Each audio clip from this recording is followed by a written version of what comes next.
இந்த கோடை வெயில் கொளுத்துகிற நேரத்தில் கம்பன் கவிமழையில் நனைய வந்திருக்கிற உங்களை வணங்கி வாழ்த்தி இந்த உரையை தொடங்குகிறேன்.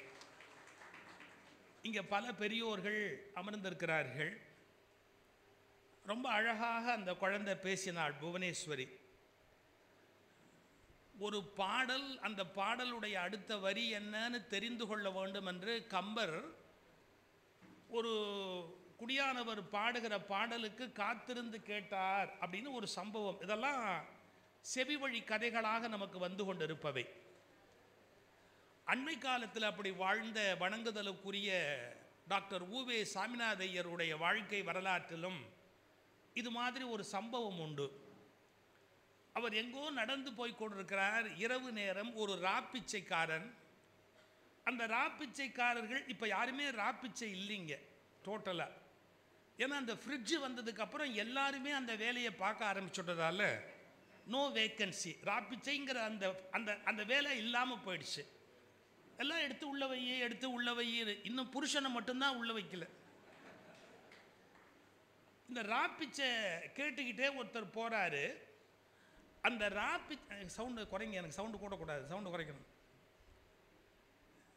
அந்த ராப்பிச்சைக்காரன் பின்னாடியே போகிறாரு. இவர் பாடினா அந்த அடுத்த வரியை கேட்கலாமே, அடுத்த வரியை கேட்கலாமே அப்படின்னு பாடணும். அந்த பாட்டு ரொம்ப அருமையானது. அது நெருப்பு வட்டமான நிலா அப்படின்னு முடியும். அந்த ஆள் அநியாயம் பிடிச்சவன் ஒரு நாளைக்கு ஒரு வரி தான் பாடுவான். போதும், இவங்க கொடுக்குற பிச்சைக்கு இது போதாதா அப்படின்னு ஒரு நாளைக்கு ஒரு வரி பாடுவான். சாமிநாத ஐயர் போய் அந்த பாட்டை மொத்தமாக கலெக்ட் பண்ணணுமே அப்படின்னு ஊரை சுடுமோ, உலகம் தனை சுடுமோ, ஆரை சுடுமோ அப்படின்னு போய் கடைசியில் ஈற்றடி நெருப்பு வட்டமான நிலா அப்படின்னு முடியும். இந்த பாட்டை கலெக்ட் பண்ணுறதுக்குள்ள சாமிநாத ஐயர் அவ்வளவு கஷ்டப்பட்டிருக்கார். ஒன்று கவனிச்சிங்களா? அச்சில் இல்லாத காலத்தில் ஒரு பாட்டை சேகரிப்பதற்கு அத்தகைய தமிழ் ஞானிகள் துன்பப்பட்டிருக்கிறார்கள். இன்னைக்கு அச்சில் எல்லாம் இருக்கு, படிக்க மாட்டேன்னு நம்மால் அடம் பிடிக்கிறான். படிச்சா துன்பப்படுறான். டிகேசி கையில் கம்பராமாயணம் வச்சிருக்கிறாரு. ஒரு காஃபி கொண்டா அப்படின்னு கேட்குறாங்க. என்ன விஷயம் அப்படின்னு கேட்குறாங்க. ரசிகமணி சொன்ன பதில் பாருங்க. எனக்கு ஜுரம் அடிக்குது, சூடாக ஒரு காஃபியும் கம்பராமாயண காப்பியும் இருந்தால் எனக்கு ஜுரம் போயிடும். சூடாக ஒரு காஃபியும் கம்பராமாயண காப்பியும் என் கையில் இருந்தால் எனக்கு ஜுரம் போயிடுங்கிறார். இப்போ பசங்க கையில் கம்பராமாயணம் கொடுத்தீங்கன்னா ஜுரம் வந்தாலும் ஆச்சரியப்படுறதுக்கு இல்லை.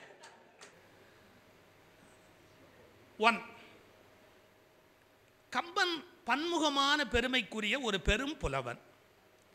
எப்படி பன்முகம்னா, கல்வி சிறந்த தமிழ்நாடு புகழ் கம்பன் பிறந்த தமிழ்நாடுங்கிற பாடலை சொன்னார்.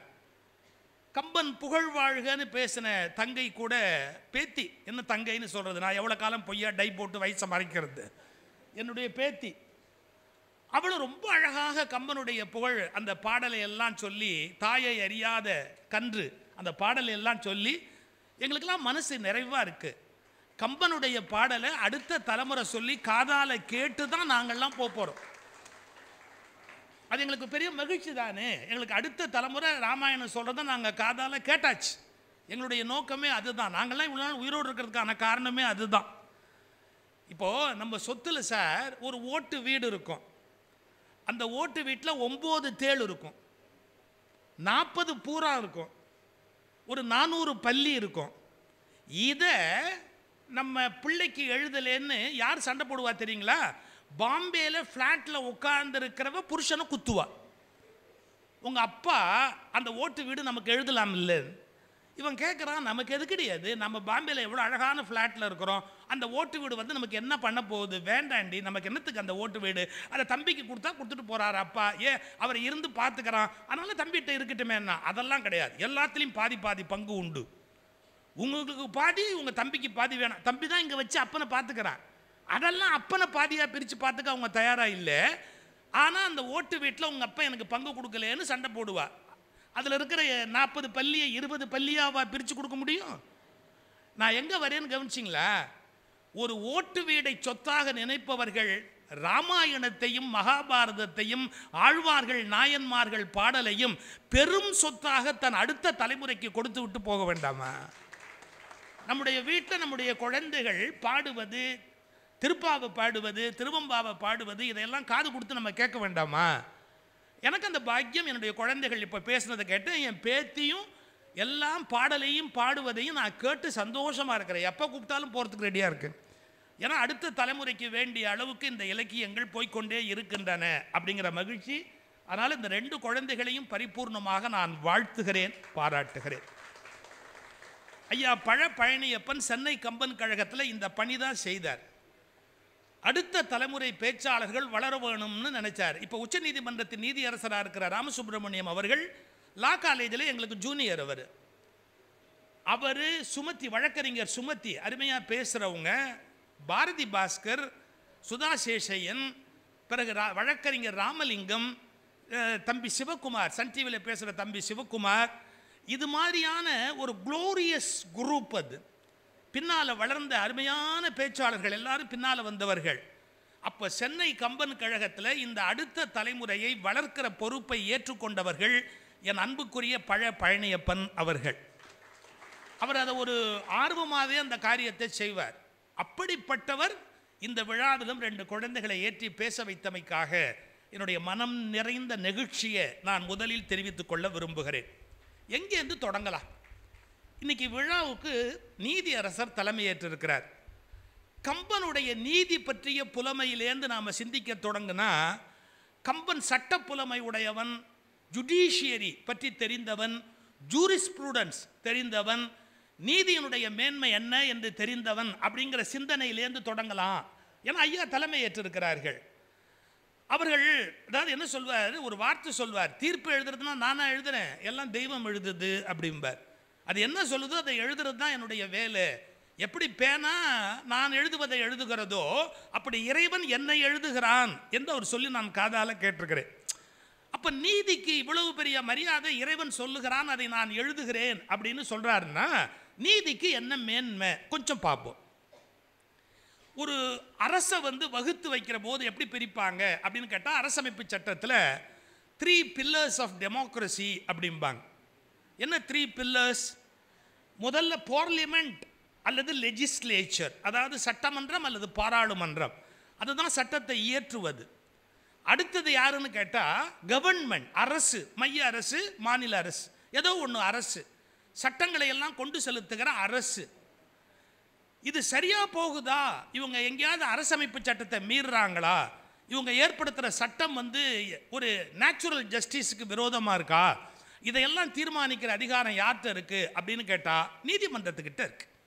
இது 3 டிவிஷன், அதாவது இந்த நாட்டினுடைய நீதி மேலாண்மையை, மக்களுக்கு தர வேண்டிய அந்த நல்வாழ்வை பிரிச்சுக்கிறாங்க. பார்லிமெண்ட்டில் ஒரு லா பாஸ் ஆகணும், இல்லை லெஜிஸ்லேச்சரில் ஒரு லா பாஸ் ஆகணும். அதை கவர்மெண்ட் தான் கொண்டு வரும். கொண்டு வந்த உடனே அது பாஸ் ஆனதுக்கப்புறம் இம்ப்ளிமெண்ட் பண்ணணும், கவர்மெண்ட் அதை நடைமுறைக்கு கொண்டு வரணும். ஆனால் அது சட்டப்படி சரியா இருக்கா இல்லையா அப்படிங்கிறத யார் தீர்ப்பளிப்பா அப்படின்னா நீதி அரசர் தீர்ப்பளிப்பார். ஸோ உங்களுக்கு இப்போது ஒரு லா காலேஜில் ஒரு கிளாஸ் கேட்ட மாதிரி இருக்கும்னு நான் நினைக்கிறேன். பாலசீனிவாசன் சிரிக்கிறார், அவர் ஒரு லாயர், அவர் என்ன கொஞ்சம் லேட்டாக படித்தார், பரவாயில்ல, அதனால் என்ன, நான் லேட்டாக இல்லை அப்போவே படிக்கலை, அது ரொம்ப இன்ட்ரெஸ்டிங்கான விஷயம்.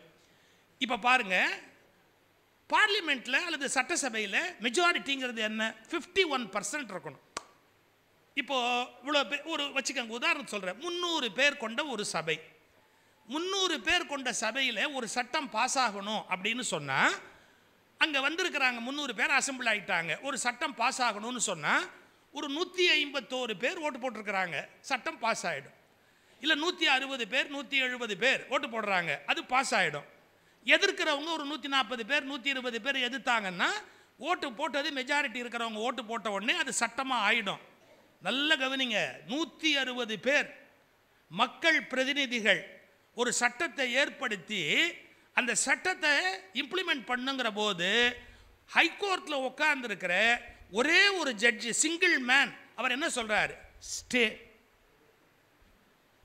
எப்படிங்க 161 பேர் முடிவெடுத்திருக்கிறாங்க, ஆனால் ஒரு சிங்கிள் ஜட்ஜி என்ன சொல்றாரு, ஸ்டே அப்படிங்கிறார். இது ராமாயணத்தில் பார்க்கலாமா, கம்பராமாயணத்தில் பார்க்கலாமா? அனுமன் வந்துட்டா ராவணனுடைய தர்பாருக்கு. அனுமனுடைய பேச்சு நடவடிக்கை இதெல்லாம் ராவணனுக்கு கோபம் வருது. என்னடா இவன் இப்படி பேசுகிறான் அப்படிங்கிறதுனால என்ன பண்ணுறான், ஒரு மரபு மீறுறான். அவன் தூதுவனா வந்திருக்கிறான். தூதரை கொல்லக்கூடாது, அது கடுங்கோல், செங்கோல் அல்ல. தூதர்கள் யார் வந்தாலும் இன்னொருவருடைய கருத்தை சொல்லுவாங்க, வேறு தேசத்து ராஜாவுடைய கருத்தை சொல்லுவாங்க. அவங்கள ஒன்றும் பண்ணக்கூடாது, மரியாதையாக அனுப்பணும் அப்படிங்கிறது ஒரு இன்டர்நேஷ்னல் லெவலில் இருக்கிற ஒரு மரபு.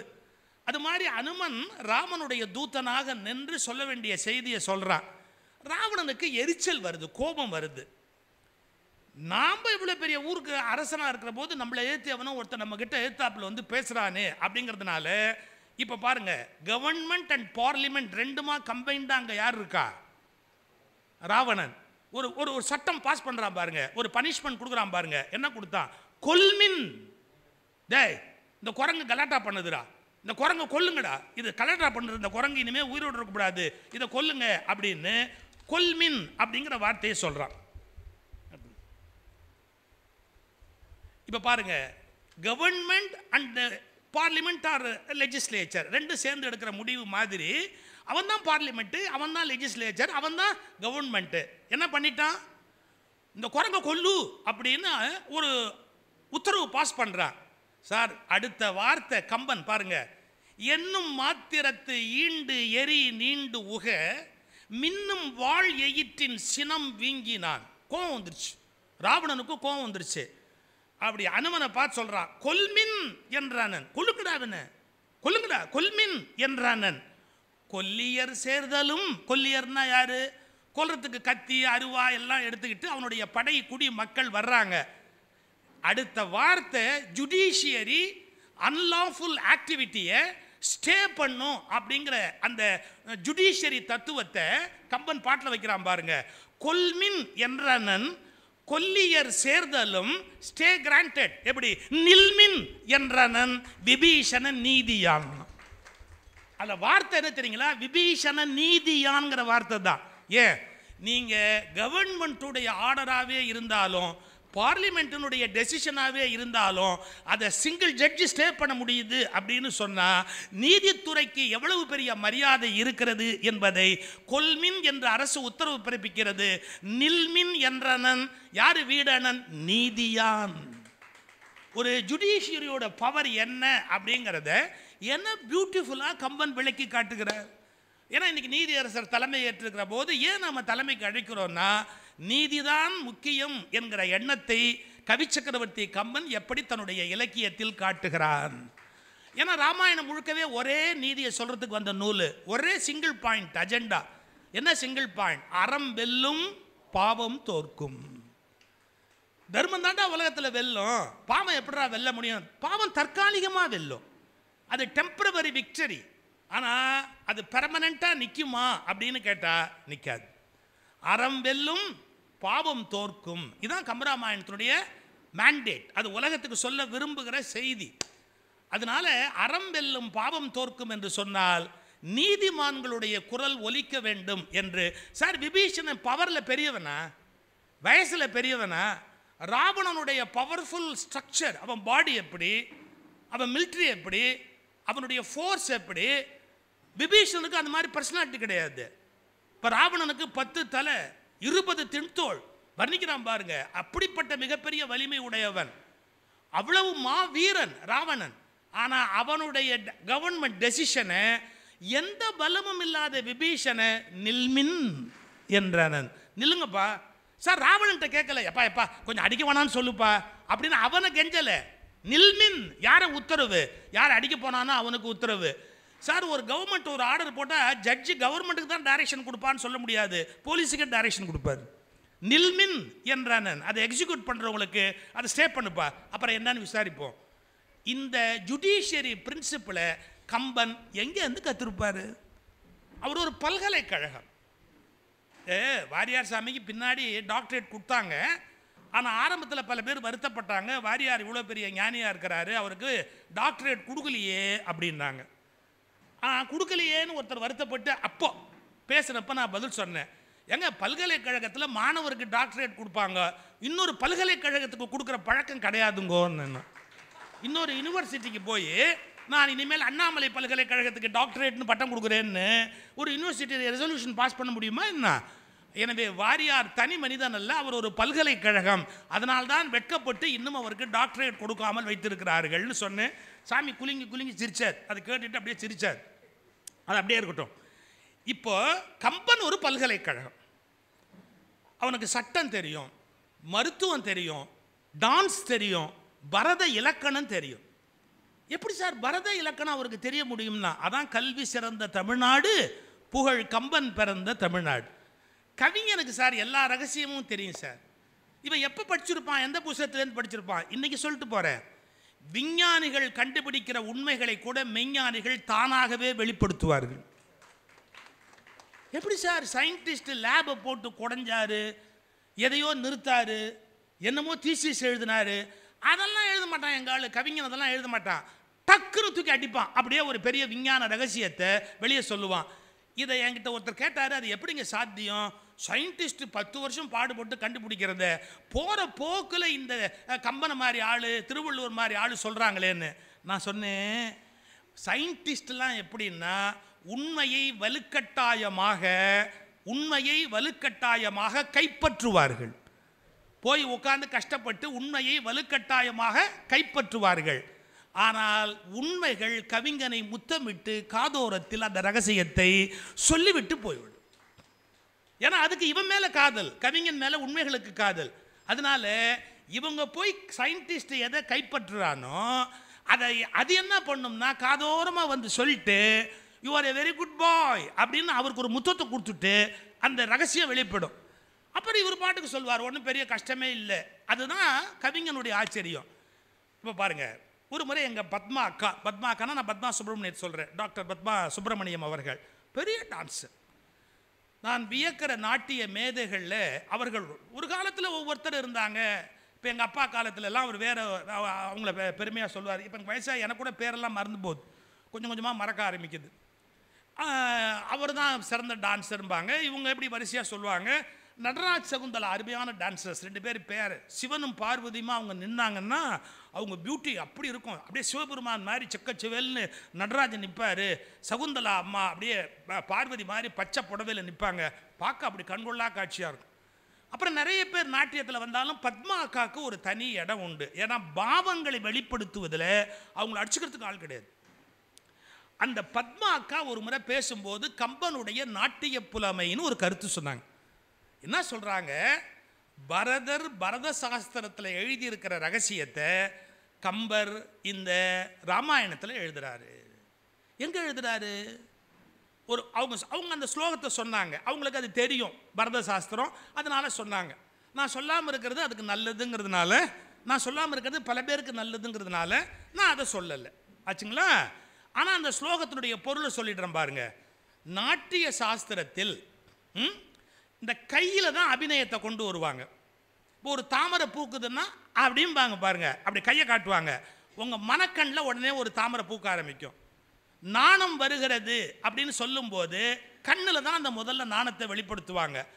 ரெண்டாவது, இப்போ மகிஷாசுர மர்தினி டான்ஸ் ஆடுறாங்கன்னா அந்த மகிஷன் அந்த சிங்க முகத்தோட அந்த கோபத்தோட வருகிறாள் அம்பிகை அப்படின்னு காட்டும்போது, இல்லை நரசிம்ம அவதாரத்தை டான்ஸில் ஆடுறாங்கன்னா இந்த 10 விரலை அப்படி காட்டி அப்படி கண்ணை உருட்டின ஒன்று உங்களுக்கு நரசிம்மர் பற்றிய இமேஜினேஷன் மைண்டில் ஓட ஆரம்பிக்கும். அவங்க எதை பயன்படுத்துகிறாங்க? கையை தான் பயன்படுத்துகிறாங்க.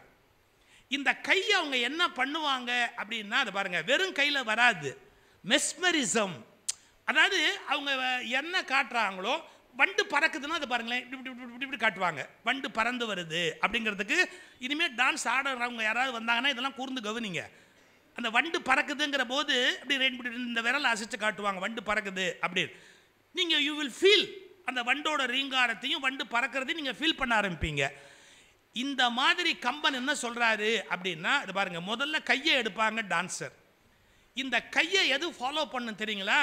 இவங்க கண்ணு ஃபாலோ பண்ணும். இந்த கையை அப்படின்னுட்டு இந்த கண்ணால் இந்த கையை பார்ப்பாங்க. இப்போ பாருங்களேன், ஒரு பூ மலருகிறதுன்னு காட்டுறதுக்கு அப்படி எடுத்து அப்படி பூவை காமிச்சிட்டு அந்த கண்ணால் ஒரு பார்வை பார்ப்பாங்க. மந்திரவாதி எப்படி இல்லாத இடத்துல பூவை கொண்டு வருவானோ அப்படி அவங்க கையில் காட்டின உடனே உங்கள் மனசுக்குள்ளே ஒரு பூ பூக்கும். இது எதனால நடந்தது? கை, அடுத்தது கண்ணு. கண்ணும் கையும் சேர்ந்தா டான்ஸ் வருமா? வராது. அவங்க மனசுல அந்த விஷன் வரணும், அவங்க மனசுல அந்த பூவினுடைய மலர்ச்சி வரணும், அந்த மனசுலேருந்து கண்ணுக்கு போகணும், கண்ணுலேருந்து கைக்கு வரணும். இது பரத சாஸ்திரத்தில் சொல்லப்பட்டிருக்கிற, பரதர் பேசியிருக்கிற சூத்திரம். கம்பராமாயண பாட்டு என்ன? கை வழி நயனம் செல்ல, இந்த கை வழி நயனம் செல்ல, கை வழி நயனம் செல்ல, கண் வழி மனமும் செல்ல. உள்ள இருக்கிற மனசு கண் வழியா போகுது, கை வழியா நயனம், நயனம்னா கண்ணு, கண்ணு கை வழியா போகுது, பூ பூக்குதுன்னு காட்டுது. மனசு கண்ணுக்கு வருது, மனசுல இருக்கிற எனர்ஜி கண்ணுக்கு வந்து கண்ணுலேருந்து கைக்கு போய் அந்த கையிலேருந்து பார்க்குற எல்லார் மனசுலையுமே அந்த பூ பூக்குற காட்சி வந்துடும். இதுதான் ஒரு டான்ஸருடைய வெற்றி. இத்தனைக்கு அப்புறமும் வரலன்னா ஒன்று பார்க்கத்தகாதவன் பார்க்குறான்னு அர்த்தம், இல்லை ஆடக்கூடாதவங்க ஆடுறாங்கன்னு அர்த்தம். இதான் அதுக்கு இருக்கிற கிராமர், இலக்கணம். கை வழி நயனம் செல்ல, கண் வழி மனமும் செல்ல, இது நாட்டிய சாஸ்திரத்தில் சொல்லப்பட்டது. இதை கவி சக்கரவர்த்தி கம்பர் எழுதுறார். இப்போ ஒரு லா பற்றிய அறிவு கம்பனுக்கு இருக்கிறதுங்கிறது ஒரு வியப்பு, நாட்டிய சாஸ்திரம் பற்றிய அறிவு கம்பனுக்கு இருக்கிறது என்பது மலைப்பு. எப்படிடா இவர் இந்த படிச்சு வச்சாரு அப்படின்னு. ஆனால் இன்னொரு நுட்பம் சொல்லட்டுமா? இந்த விழா யார் தொடங்கி வச்சது? ஐயா சா கணேசன், கம்பனுக்காகவே வாழ்ந்தவர். கம்பனுக்கு ஒரு சடையப்ப வள்ளல் மாதிரி கம்பன் விழாக்களுக்கு ஒரு சடையப்ப வள்ளலாக வாய்த்தவர்கள் ஐயா அடிப்பொடி அவர்கள், கம்பன் அடிப்பொடி அவர்கள். அதுக்காகவே வாழ்ந்தார், வேற எந்த நோக்கமுமே கிடையாது அவருக்கு. அந்த கம்பன் அடிப்பொடி ஐயா ஒரு முறை கோபிச்செட்டிப்பாளையம்னு ஒரு ஊர், சீதா கல்யாண மண்டபம்னு ஒரு அருமையான மண்டபம். அதில் எங்கள் அக்கா பத்மா சுப்ரமணியம் டான்ஸ் ஆடுறாங்க, ராமாயண டான்ஸ் ஆடுறாங்க. பத்மா ஆடிக்கிட்டு இருக்கும்போது நாங்கள் தரையில் உட்காரணும். இது மாதிரி அப்போல்லாம் மீட்டிங் வர்றவங்களுக்கு சேர்ஸ் இருக்காது, கீழே தரையில் உட்காரணும். நான் அப்போ தரையில் உட்காராப்புல இருந்தேன், தரையில் உட்காந்து தான் பார்க்கணும். ஆனால் சா கணேசன் ஐயா 80 வயசுலையும் தரையில் உட்காருவார், அது அவருடைய அமைப்பு. Very disciplined man. தரையில் உட்காந்துருக்கிறாரு ஐயா. எனக்கு அன்றைக்கி என்ன பாக்கியம்னா ஐயா பக்கத்துலேயே உட்காந்துக்கிறதுக்கு ஒரு வாய்ப்பு. நாங்கள் பார்த்துக்கிட்டு இருக்கோம் சீதா கல்யாண மண்டபத்தில் டான்ஸு. என்ன பாட்டுக்கு ஆடுறாங்க தெரியுங்களா? தண்டலை மயில்களாட தாமரை விளக்கம் தாங்க, கொண்டல்கள் முழவின் எங்க, குவளை கண் விழித்து நோக்க, தெண்டிரை எழினி காட்ட, தேம்பிழி மகர யாழின் வண்டுகள் இனிது பாட, மருதம் வீற்றிருக்கு மாதோ. இது ஒரு பாட்டு. இதில் ஒரு இன்ட்ரெஸ்டிங் அனெக்டோட் சொல்லிடுறேன். இந்த பாட்டை நான் இன்னைக்கு மனப்பாடம் பண்ணலைங்க, நான் 6ஆம் கிளாஸ் படிக்கிறப்ப மனப்பாடம் பண்ணேன். அதில் ஏன் பெருமை ஒன்றுமே இல்லைங்க. நான் 6ஆம் கிளாஸ் படிக்கிறப்ப ஏன் மனப்பாடம் பண்ணேன்னு கேட்டால், எங்கள் தமிழ் வாத்தியார் சிதம்பரம் சுவாமிநாதன் பேர். நான் அவர் கிளாஸில் போய் முதல்ல பம்மிக்கிட்டு பயந்துக்கிட்டு உட்காடுறேன் 6th ஸ்டாண்டர்ட் சாந்தோமை ஸ்கூலில். அவர் சேரில் 2 காலை குத்த வச்சு உட்காந்துக்குவார். அவர் உட்காந்துக்கிட்டு பாட்டு ஆரம்பித்தார். இந்த தண்டலை மயில்களாட பாட்டை எடுத்து எங்கள் தமிழ் வாத்தியார் நடத்துகிறாரு. ஒரு பீரியடு முழுக்க நடத்தினார் கம்ப்ளீட்டாக. ஆனு வாயப்பொழுந்து அந்த பாட்டை கேட்டுக்கிட்டே இருந்து அவர் சொல்ல சொல்ல சொல்ல கிளாஸிலேயே நான் மனப்பாடம் பண்ணேன். இந்த பாட்டோட அழகு, எங்கள் தமிழ் வாத்தியார் சொல்லிக்கிட்டு வர அழகை பார்த்துட்டு, அடடே இந்த பாட்டு எவ்வளோ அழகாக இருக்குது, அப்போ தமிழ் எவ்வளோ அழகாக இருக்குது, அப்போ இதை எழுதின கம்பன் எவ்வளோ அழகாக எழுதியிருப்பான், இந்த கம்பனை படிக்கணுமே அப்படின்னு கம்பன் படிக்கணுங்கிற விதையை என் மனசில் போட்டது எங்கள் தமிழ் வாத்தியார் தண்டமிழ் கொண்டல் சிதம்பரம் சுவாமிநாதன். இப்போ நன்றியோடு நான் அவர் திருவடியை நினைக்கணும். ஏன் இன்னைக்கு நான் கம்பன் விழாவில் பேசுறது பெருசு இல்லை, 6ஆம் கிளாஸில் கம்பனை எனக்குள்ளே கொண்டாந்தது அவர் தானே. இன்னைக்கு ஓப்பனாக சொல்லட்டுமா, தமிழ் வளர்க்கணும். ஒரே வழி தான் இருக்குது. என்ன, பள்ளிக்கூடத்தில் தமிழ் நடத்துகிற வாத்தியாரெலாம் இன்ட்ரெஸ்டிங்காக தமிழ் நடத்தினாதான் தமிழ் வளரும். இல்லாட்டி எப்படி வளரும்னு நினைக்கிறீங்க நீங்கள்? அது என்ன தென்னை மரமாக நட்டு வச்சு தண்ணி ஊற்றுறதுக்கு தமிழ் வளர்னா? இல்லை காம்ப்ளான் கலக்கி கொடுத்தா என்ன காம்ப்ளான் பாய்னு தமிழ் வளர்ந்துருமா? என்ன வளராது. அது வளரணும்னா ஒன்றே ஒன்று, தமிழ் ஆசிரியர்கள் இன்ட்ரெஸ்டிங்காக கிளாஸ் எடுக்கணும். எனக்கு இன்னொரு பாக்கியம் என்னன்னு கேட்டால், ஜெகநாதாச்சாரியார் விவேகானந்தா காலேஜில் மனுஷன் கடல், தமிழ் கடல், கம்பராமாயண கடல். ஒரு குடுமி வச்சுருப்பார், துவைச்ச சட்டை போடுவார், துவைச்ச வேஷ்டி கட்டியிருப்பார், கிளாஸுக்குள்ளே வருவார். அட்டண்டன்ஸ்லாம் எடுக்க மாட்டார். ஏன்னா 140 பேர், நாங்கள் 3 கிளாஸ் ஒன்றா உட்காருவோம். 140 பேர் அட்டண்டன்ஸ் எடுத்தால் என்ன ஆகுறது? பீரியடே முடிஞ்சு போயிடும். சில வாத்தியார் அதை நம்பியே கிளாஸுக்கு வருவான். இவர் வந்த உடனே என்ன பண்ணுவார், இந்த இப்படி தான் இருக்கும் அட்டண்டன்ஸ் நோட் புக்கு, இப்படி சின்னதாக இருக்கும், இத்தனோண்டா இருக்கும் அந்த காலத்தில் அட்டண்டன்ஸ் நோட் புக்கு. அதை என்ன பண்ணுவார், முன்வரிசையில் உட்காந்துருக்க ஒரு பையன்கிட்ட இப்படி தூக்கி போடுவார். புடிமா எவன் நிஜமாக வரலையோ அவனுக்கு ஆப்சன்ட் போடு, நம்ம பாடத்துக்கு போகலாம். அட்டண்டன்ஸ் எடுக்கிறதுல 5 நிமிஷம் வேஸ்ட் ஆகிறது அவருக்கு இஷ்டமே கிடையாது. அட்டண்டன்ஸை பசங்கக்கிட்டே போட்டுட்டு எவன் வரலையோ அவனுக்கு ஆப்சன்ட் போடு அப்படின்ட்டு அவர் பாட்டுக்கு பாட்ட ஆரம்பிப்பார். அடுத்த வார்த்தை பாருங்கள், கம்பராமாயணத்தில் என்ன படலண்டா அப்படிம்பார். நம்ம இந்த கிளாஸுக்கு என்ன படலம் சார், உருக்காட்டு படலம். அப்படியா, புஸ்தகத்தை மூடு அப்படிம்பார். ஏன் புஸ்தகத்தை மூடணும்? அவருக்கு எல்லா பாட்டும் மனப்பாடம், புஸ்தகத்தை திறந்தெல்லாம் படிக்கக்கூடாது, அவர் புஸ்தகத்தை மூடு அப்படின்ட்டு அந்த கிளாஸில் அப்படி நடக்க ஆரம்பிப்பார். இங்கேருந்து அங்கே, அங்கேருந்து இங்கே நடந்துக்கிட்டு அந்த பாடத்தை நடத்துவார். கொஞ்சம் யோசிச்சு பாருங்க. அப்படி கம்பராமாயணம் வகுப்பில் கேட்டதால தான் இப்போ உலகம் முழுக்க பறக்கிற வாய்ப்பு எங்களுக்கு கிடைச்சது. 2வது ஜெகநாதாச்சாரியர். இதெல்லாம் நாங்கள் மறக்க முடியுமா? நன்றி இல்லாமல் இருக்க முடியுமா? இருக்கட்டும். டான்ஸ் எங்கள் பத்மா அக்கா ஆடுறாங்க இந்த தண்டலை மயில்கள் ஆட பாட்டுக்கு. ஐயா சார், கம்பன் அடிப்பொடியினுடைய நுட்பமான அறிவு. இப்போ தம்பி சேதுபதி ராஜராஜனை பற்றி ஒரு புஸ்தகம் இப்போ என்கிட்ட கொடுத்து வெளியிடுறதுக்கு கொடுத்தாரு பாருங்க. அவர் வரலாற்றை பேசினா வரலாற்றில் துல்லியமாக பேசுவார். டான்ஸை பற்றி பேசினார்னா டான்ஸை பற்றிய எல்லா இலக்கணமும் சொல்வார். இன்னொன்று சொல்கிறேன் பாருங்க, ஜி.கே. சுந்தரம் ஐயா நாங்கள் எல்லாம் புதுக்கோட்டை கம்பன் விழாவுக்கு போயிருக்கிறோம். ஆவுடையார் கோயில் போகணும் அப்படின்னார் ஜி.கே. சுந்தரம். எல்லாரும் காரில் ஏறி கிளம்பிட்டோம் ஆவுடையார் கோயிலுக்கு. அந்த கொடுங்கைன்னு ஒன்று இருக்கும் கோயில் எல்லாம், அப்படி மேலே வளைஞ்சு தகடு மாதிரி வரும். அந்த சிற்பி லேசுப்பட்டவன் இல்லை, நல்ல கவனிங்க.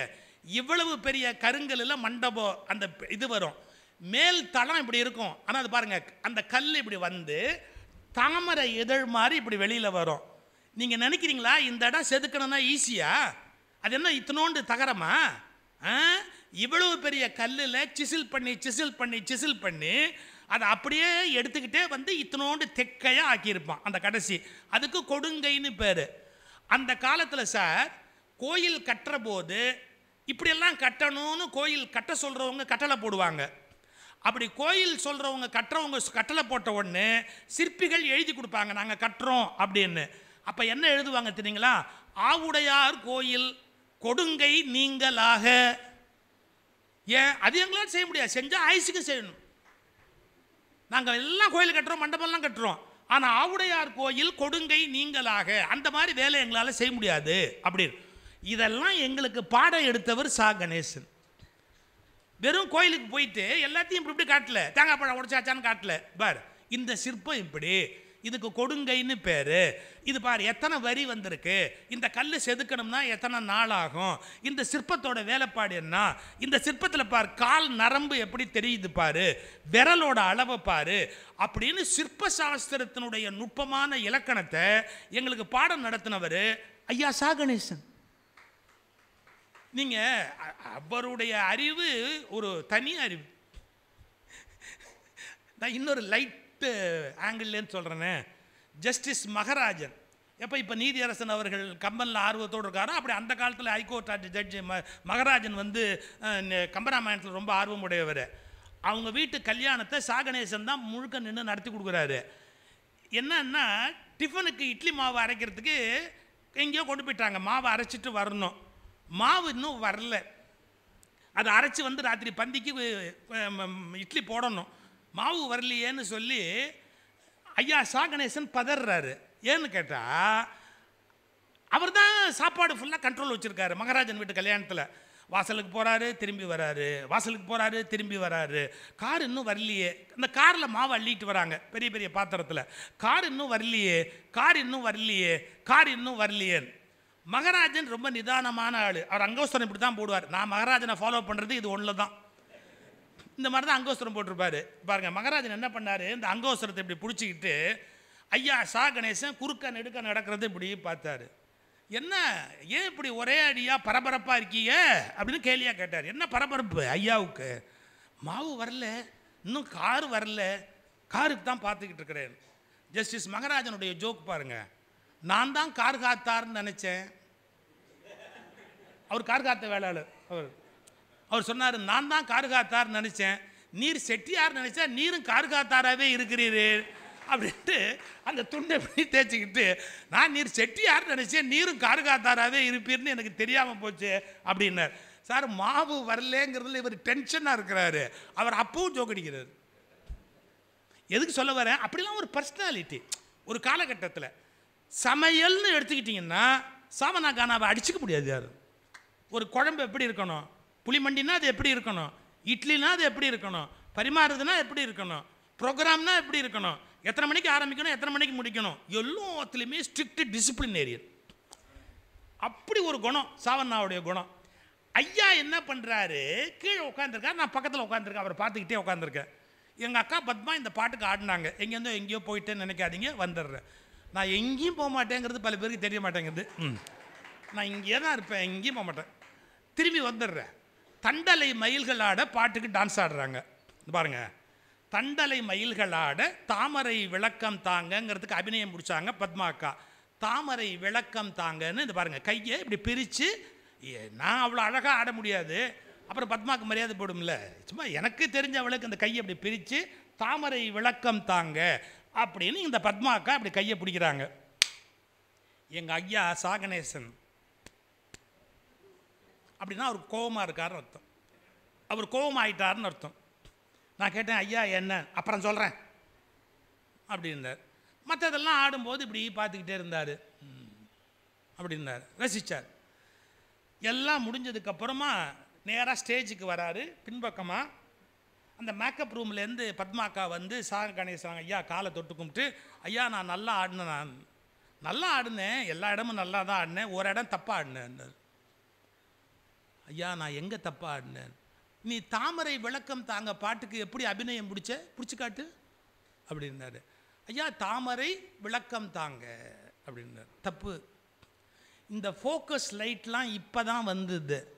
அப்போல்லாம் நாட்டிய மேடையில் தீபம் ஏற்றி வைப்பாங்க, தீபம் இப்படி தான் நிற்கும், நீ தாமரை விளக்கம் தாங்கன்னு இப்படி தான் அபிநயம் பிடிச்சிருக்கணும். ஏன்னா நெருப்பு நெருப்பு நெருப்பு நெருப்பாக விளக்கை ஏற்றி வைப்பாங்க. ஃபோக்கஸிங் லைட்டுங்கிற கான்செப்டெல்லாம் இப்போ வந்தது. அது கம்பன் காலத்துலேயும் கிடையாது, அதுக்கு முன்னாடியும் கிடையாது. ஸோ நீ அபிநயம் பிடிச்ச போது தாமரை மலர்ந்த மாதிரி கை காமிச்ச பற்றியா, அப்படி காட்டக்கூடாது. நீ என்ன பண்ணியிருக்கணும், தீபம் ஏற்றி வச்ச மாதிரின்னு சொல்லி இப்படி கையை காட்டணும் அப்படின்னு இருப்பாருங்க. அக்கா திகைச்சிட்டாங்க.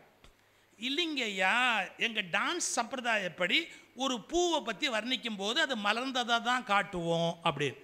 தப்புமா, இங்கே பாட்டில் பொறுத்த வரைக்கும் அது விளக்கம் தாங்கன்னு நீ இப்படி தாம்மா பிடிக்கணும் அப்படின்னாரு. இப்போ அக்கா திணறாங்க, ஐயா சொல்கிறாரு மீற முடியாது அப்படின்னு. நான் உடனே கேட்டேன், ஐயா இதை எப்படி நாம் வந்து ஒரு முடிவுக்கு வர்றது, இந்த பாட்டுக்கு நம்ம எப்படி ஒரு தீர்மானம் பண்ணுறது? நீங்கள் ஐயா அதை இப்படி பிடிங்கிறீங்க, அது மூடி இருக்கிற மாதிரி பூவை காட்டுறீங்க, அக்கா பூவை விரிஞ்ச மாதிரி காட்டுறாங்க, இப்போ நான் எப்படிங்க ஐயா இதுக்கு முடிவு வர்றதுன்னு? டேய் பாட்டோட 4வது வரைக்கும் வாடா, குவளை கண் விழித்து நோக்கன்னு வருது. அப்போ அல்லிப்பூ விரிஞ்சிருக்கும் போது தாமரை எப்படிடா இருக்கும்னு.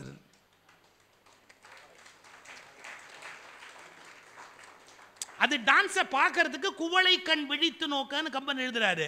அப்போ அந்த பூ மலர்ந்திருக்கிறதுன்னு சொன்னால், அல்லிப்பூ மலர்ந்திருக்கிற நேரத்தில் அது மாலையில் மலருகிற பூ. அப்போ காலையில் மலருகிற பூ எப்படி இருக்கும், கும்பி தானடா இருக்கும். இதில் என்ன பெரிய ஆராய்ச்சி வேண்டி இருக்குன்னாரு. What a brilliant analysis.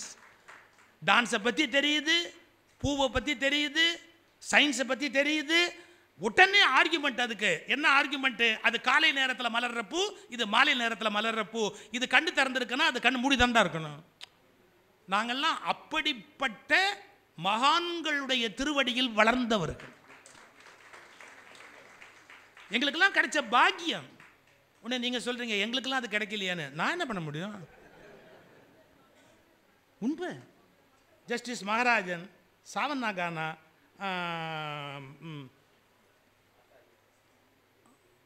பேராசிரியர் ராதாகிருஷ்ணன், வக்கீச கலாநிதி கிவாஜா, எஸ் ராமகிருஷ்ணன், அந்த காலத்தில் ஒரு எஸ் ராமகிருஷ்ணன் இருந்தார், பேராசிரியர் ஆசா ஞான சம்பந்தம், ஏப்பா ஜெயண்ட்ஸ் எல்லாம். தவத்திரு குன்றக்குடி அடிகளார் கம்பராமாயணத்துக்கு வந்து பட்டிமன்ற நடுவராக உட்கார்ந்தாருன்னா 40 ஃபைல் தூக்கிட்டு வந்துடுவார். அப்படியே ஒவ்வொருத்தர் பட்டிமன்ற பாயிண்ட்டையும் எழுதி இப்படி திருப்பி அப்படி திருப்பி அது தப்பாக போச்சு இது சரியாக போச்சு நோட்ஸ் எடுத்து பேசுவார். அப்படி பேசுவார். இப்போலாம் பட்டிமன்றத்துக்கு வர்றவங்க 5 ஜோக் எழுதிக்கிட்டு வருவாங்க. இதையும் முன்னாடி யாராவது சொல்லிட்டாங்கன்னா போச்சு என் பாயிண்ட்டே போச்சு அப்படிம்பாங்க. அதுக்கு மேலே அவங்களுக்கு தெரியாது. நான் தப்பாக சொல்லலைங்க. ஒரு 50 ஜோக் இருந்தால் போகிறோம், வாழ்நாள் முழுக்க வசதியாக வாழலாம். இந்த காலம் அப்படி. ஆனால் அப்போ அப்படி கிடையாது. சத்யசீலன், செல்வ கணபதி, ஞானசுந்தரம், எவ்வளவு அறிவொளி, எவ்வளவு சரஸ்வதி ராமநாதன் அக்கா, ருக்மணி, சேலம் ருக்மணி அக்கா, காந்திமதி, என்ன என்ன என்ன ஆழம், என்ன படிப்பு, என்ன வேகம் பட்டிமண்டபத்தில். பா அப்படி ஒரு காலம், பொற்காலம். எங்களுக்கெல்லாம் கொடுப்பினே என்ன தெரியுங்களா? புஸ்தகத்தை படித்ததை விட அவங்கள படித்தது தாங்க எங்களை இன்னைக்கு நல்லா வாழ வைக்குது. என்ன டவுட்டுனாலும் ஞானசுந்தரத்துக்கு ஃபோன் பண்ணி நான் உடனே கேட்பேன். அவருக்கு சமஸ்கிருதம் தெரியும், தமிழ் தெரியும். நான் சொன்னது சரியா தப்பான்னு அவரை கேட்டு உடனே முடிவு பண்ணிடுவேன். எதுக்கு சொல்கிறேன்? அப்படிப்பட்ட ஒரு கல்வி ஞானம் உடைய பெருமக்கள். பாருங்க, பூவை பற்றிய குறிப்பை சொல்கிறார் ஆச்சுங்களா? இப்போ நான் முதல்ல ஜுடிஷியரி சொன்னேன், அப்புறம் சயின்ஸு, நாட்டிய சாஸ்திரத்தில் இருக்கிற அறிவு, இதெல்லாம் கம்பனுடைய அறிவு. இதுக்கு அடுத்தது ஒரு கவிதைன்னு சொன்னால் ப்ரோஸை விட வித்தியாசப்படணுமா இல்லையா? ப்ரொசாய்க் அப்படியே உரைநடையாக போகுதுன்னு சொன்னால் அது எப்படி கவிதையாகும்? நான் புது கவிதை எழுதுகிறவங்களுக்கெல்லாம் விரோதி இல்லைங்க. ஆனால் ஒன்று சொல்லட்டுமா? நீங்கள் என்ன புது கவிதை எழுதுறீங்களோ அதை நாங்கள் திருப்பி சொல்லும்போது 4 வார்த்தையை மாற்றி கீற்றி சொல்கிறாப்புல சொன்னாலும் த சேம் மீனிங் கன்வே ஆகிடும். அப்படின்னா அதுக்கு கவிதைன்னு பேர் இல்லை. ஒரு எழுத்து அதுலேருந்து அசைக்க முடியாதுன்னு நீ எழுதுனாதான் அதுக்கு கவிதைன்னு பேர். வசனத்தில் ஒரு எழுத்தை எடுத்துட்டு இன்னொன்று போட்டுக்கலாம், ஒன்றும் தப்பு இல்லை. கவிதையில் ஒரு எழுத்தை அசைக்க முடியாது. அதாவது ஒரு கல் எடுத்தால் வீடே விழுந்துடுற மாதிரி கவிதையில் ஒரு சொல் எடுத்தால் தொப்புன்னு கீழே விழுந்துடும். அப்படி தான் கவிதையினுடைய அழகு இருக்கணும். அதுக்கு ஒலி அழகு, மொழி அழகு, கருத்தழகு எல்லாமே இருக்கணும். இப்போ பாருங்கள், கம்பனுடைய கவிதையில் என்ன பியூட்டி அப்படிங்கிறத பார்ப்போம். இது என்ன மாதிரியான ஒலி அழகு, மொழி அழகு அப்படின்னு. ஒரு தர்பார். தர்பார் எப்படிப்பட்ட தர்பார்னு கேட்டால், சக்கரவர்த்தி தசரத மகா சக்கரவர்த்தி உட்கார்ந்துருக்கிறார். அந்த தசரத மகா சக்கரவர்த்தி இப்படி உட்கார்ந்துருக்கிற தர்பாரில் அவரை விட பெரிய ஆள் ஒருத்தர் உள்ள வரார். அரசரை விட பெரிய ஆள் யாரு? ரிஷிகள், முனிவர்கள். அவர் உள்ள நுழையிறத பார்த்த உடனே உட்கார்ந்திருந்த தசரதர் பதறிக்கிட்டு எந்திரிக்கிறார். இப்போ பேச்சாளர்கள் வேஷ்டி கட்டியிருந்தா பெல்ட் எல்லாம் போட்டுக்கணும். நான் காலேஜில் சில சமயம் பசங்க வேஷ்டி கட்டினா, தம்பி பெல்ட் போட்டிருக்கியாடா, பட்டிமண்டபத்துக்கு வரைங்கிறிய பெல்ட்டெல்லாம் போட்டிருக்கியாடா. ஏன்னா சில மாப்பிள்ளையே இப்படி தான் வருவான், பார்த்துருக்கீங்களா? இது இந்த பக்கம் போகும், இது இந்த பக்கம் போகும். அதுக்காகவே இப்போ கட்டிக்கோ ஒட்டிக்கோன்னு ஒன்று கண்டுபிடிச்சிருக்கிறான். நீ கல்யாணத்தில் கட்டிக்கிறியோ ஒட்டிக்கிறியோ தெரியாது, வேஷ்டியவாது முதல்ல கட்டிக்கோ ஒட்டிக்கோன்னு கண்டுபிடிச்சி வச்சுருக்கிறாங்க. இதை எதுக்கு சொல்ல வரேன்? எந்திரிக்கிற போது இப்போ நான் மேலே இப்படி எந்திரிச்சா இது இப்படி போகுமா போவாதா? பதறிக்கிட்டு எந்திரிச்சா நான் உட்காந்துருக்கிறேன், பெரியவங்க ஐயா வராங்க அப்படின்னா ஐயா வாங்க அப்படின்னு நான் எந்திரிக்கும் போது இதெல்லாம் அசையுமா அசையாதா? அப்படி விஸ்வாமித்திர மகரிஷி உள்ள நுழைஞ்ச உடனே தசரதன் கழுத்தில் போட்டிருந்த முத்து மாலை பாருங்க டேன்னு இப்படி மேலே போச்சான். என்ன கற்பனை பாருங்க. ஏன்னா பதட்டம், அந்த பதட்டத்தோடு எந்திரிக்கிறார் தசரதர். உள்ள நுழையிறவர் முனி. முனினாலே 2 அர்த்தம், முனிவர்னு ஒரு அர்த்தம், கோபக்காரன்னு ஒரு அர்த்தம். அவர் உள்ள நுழையிறாரு. பதறிக்கிட்டு தசரதர் ஏஞ்சாரு. கழுத்தில் எவ்வளவு பெரிய பதக்கம் போட்டிருக்கிறார். அவர் எந்திரிச்ச வேகத்தில் இந்த பதக்கம் மாலை இருக்கு பாருங்க, இப்படி மேலே போச்சான். போன உடனே மேலே ஒளி வீசி கொண்டிருந்த பகலவன் இருக்குல்ல, வெக்கப்பட்டுதான். ஏன்? இதோட மின்னுதலுக்கு முன்னாடி நாம் ஒன்றும் இல்லை. இப்போ கழுத்தில் இருக்கிற மாலையை வர்ணிக்கிறாரு. அது இப்படி மேலே போன உடனே அங்கே மேலே இருக்கிற பகலவன் கதிரவன் வெக்கப்படுதான். எப்படி? வந்து முனி எய்துதலும் மார்பின் அணியாரம், வந்து முனி எய்துதலும் மார்பின் அணியாரம், அந்தரதலத்திரவி அஞ்ச ஒளி விஞ்ச, அந்தரதலத்திரவி அஞ்ச ஒளி விஞ்ச. எந்திரிச்சதுக்கு ஒரு ஊமை சொல்லணுமே. யார் வரும்போது யார் எந்திரிச்ச மாதிரி தெரியுமா?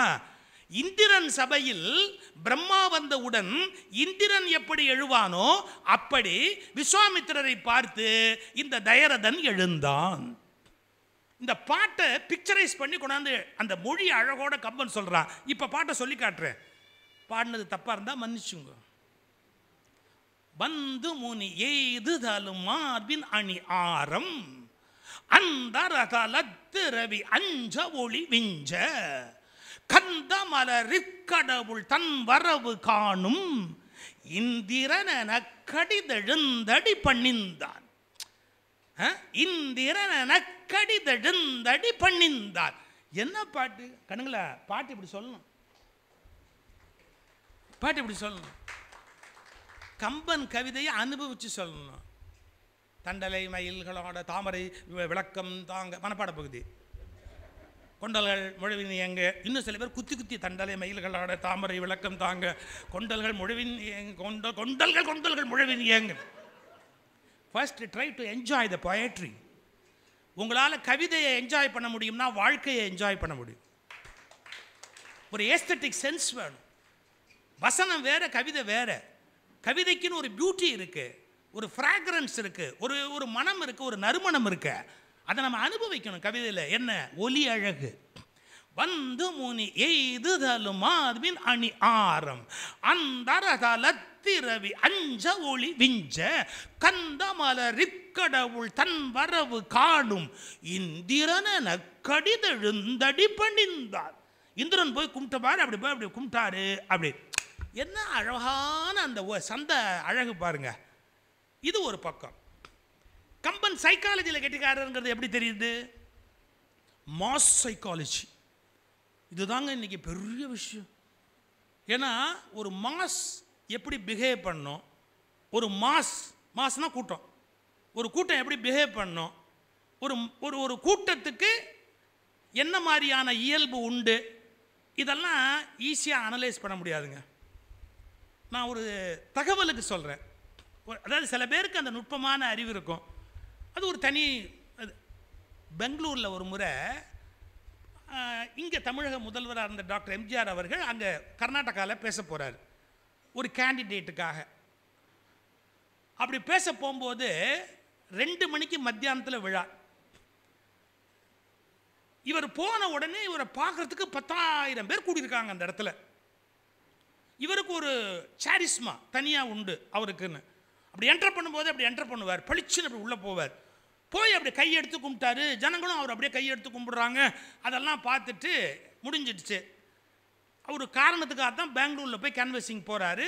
அப்போ அங்கே இருந்த முதலமைச்சர் கேட்டுக்கிட்டாருன்னு போயிருக்கிறாரு. 2 மணிக்கு போயிட்டு 3:30க்கு விழா முடியுது. வந்து காரில் ஏறுறாரு. கன்னடத்தில் மொழிபெயர்க்கணுமேங்கிறதுக்காக டாக்டர் ஹெக்டே அவரோட கூட இருந்து அப்போ அவருடைய அமைச்சரவையில் இருந்தவர், அவர் போயிருக்கார். அவர் காரில் வந்து ஏறின உடனே இவர் கேட்குறாரு, நாம் இப்போ போய் பேசுனது ஐ திங்க் குண்டுராவுக்கா யாருக்கோ பேச போயிருக்கார், அவர் ஜெயிப்பார்னு நினைக்கிறேன் அப்படின்னார்.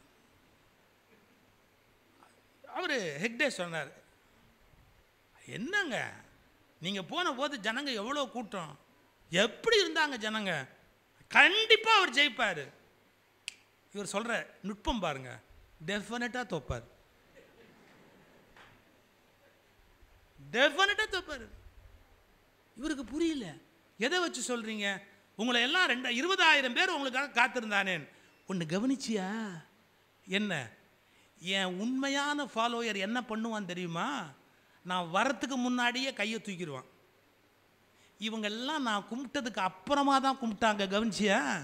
சும்மா நான் எப்படி இருக்கிறேன்னு பார்க்கறதுக்கு வந்தவங்கள ஒழிய இதில் ஒருத்தனும் எனக்கு ஓட்டு போட மாட்டான். சார், சில பேர் வாழ்க்கையில் மேலே வர்றாங்கன்னா அதுக்குன்னு ஒரு தனி பிரெயின் இருக்கும். நீங்கள் எடுத்து பெருந்தலைவர் காமராஜர் இவங்க மாதிரி எல்லாம் எடுத்து படித்து பாருங்கள், அவங்களுக்குன்னு ஒரு சட்டிலான ஒரு அறிவு இருக்கும். எப்படின்னா ஒரு மக்கள் மாஸ் சைக்காலஜி என்னங்கிறத வித்தின் செகண்ட்ஸ் கண்டுபிடிச்சிடுவாங்க. இப்போ நான் உங்களுக்கு ஒரு விஷயம் சொல்லிட்டு போட்டுமா, நம்ம யாரையாவது ஞானி ஆக்கணும்னு நினச்சா தனித்தனியாகத்தான் ஒரு மனிதனை ஞானியாக்க முடியுமே ஒழிய ஒரு கூட்டத்தை என்றைக்கும் ஞானியாக ஆக்க முடியாது. I am very sorry to say this. ஒரு கூட்டத்தை கிளர்ந்தெழச் செய்ய முடியும், ஒரு கூட்டத்தை கோபப்பட வைக்க முடியும், ஒரு வெறி கொண்டவர்களாக மாற்ற முடியும், ஒரு கூட்டத்தை அழ வைக்க முடியும். ஆனால் ஒரு கூட்டத்தை முற்றிலும் ஞானமுடையவர்களாக மாற்றுவது சுலபமான வேலை அல்ல, நடப்பது அல்ல. அதான் புத்தர் கூட என்ன பண்ணுவார், தனித்தனியாக உட்காந்து வச்சு தான் ஞானம் கொடுப்பாரு. ஒரு குரூப்பை அப்படியே மாற்ற முடியாது. இது மாஸ் சைக்காலஜி. இதெல்லாம் எங்கள் கம்பன் எங்கேருந்து படித்தார்? சைக்காலஜி படித்தாரா? ஒரு குரூப் எப்படி பிஹேவ் பண்ணும் அப்படின்னு. இன்னும் ஒரு 10 நிமிஷம். எவ்வளவு அறிவாளி பாருங்க, நுட்பமான ஒரு அறிவாளி பாருங்க. கம்பனுடைய அறிவு, மாஸ் சைக்காலஜி. ஜனக மகாராஜாவுடைய அரண்மனையில் ஜனகர் உட்கார்ந்துருக்கிறாரு. ஜனகர் உட்கார்ந்துருக்கும் போது ராமன், லக்ஷ்மணன், விஸ்வாமித்திரர் 3 பேரும் உள்ள நுழையிறாங்க. நம்ம விஸ்வாமித்திரர் ரிங் மாஸ்டர் மாதிரி, ராமனும் லக்ஷ்மணனும் அப்படியே சிங்கம் மாதிரி நாகமும் நாகமும் நாண நடந்தான் அப்படி 2 பேர் அப்படி நடந்து வர்றாங்க. பின்னால் ரிங் மாஸ்டர் மாதிரி விஸ்வாமித்திரர் வந்துக்கிட்டு இருக்கிறாரு. எல்லாரும் அந்த அந்த 2 குழந்தைகள் அப்படியே உத்து பார்க்குறாங்க. ஐயோ ஐயோ ஐயோ, என்ன அழகு என்ன அழகு என்ன அழகு அப்படின்னு எல்லாம் திகைச்சு போய் அப்படி இருக்கும்போது ஜனக மகாராஜா அரண்மனையில் கண்டிஷன் சொல்கிறாரு. என்ன சொல்கிறாரு? இந்த வில்லை எடுத்து யார் நான் வளைத்து நான் ஏற்றுவார்களோ அவர்களுக்கு மட்டுமே இந்த சீதையாகிய பெண்ணை எங்கள் மகாராஜா திருமணம் செய்து வைப்பதாக இருக்கிறார். மாஸ் சைக்காலஜி பாருங்க, பேசுகிறாங்க. ஏண்டி நம்ம அரசருக்கு அறிவு இருக்குன்னு நினைக்கிற, அறிவு இருக்குன்னு நினைக்கிற, இந்த மாதிரி ஒரு மாப்பிள்ளை கிடைக்கும் போது லபக்குன்னு அமுக்காம வில்ல வையி, அதை நான் ஏற்று, அது ஒருவேளை நடக்காமல் போயிட்டா நம்ம சீதைக்கு அப்புறம் நல்ல மாப்பிள்ளை கிடைப்பாங்களா?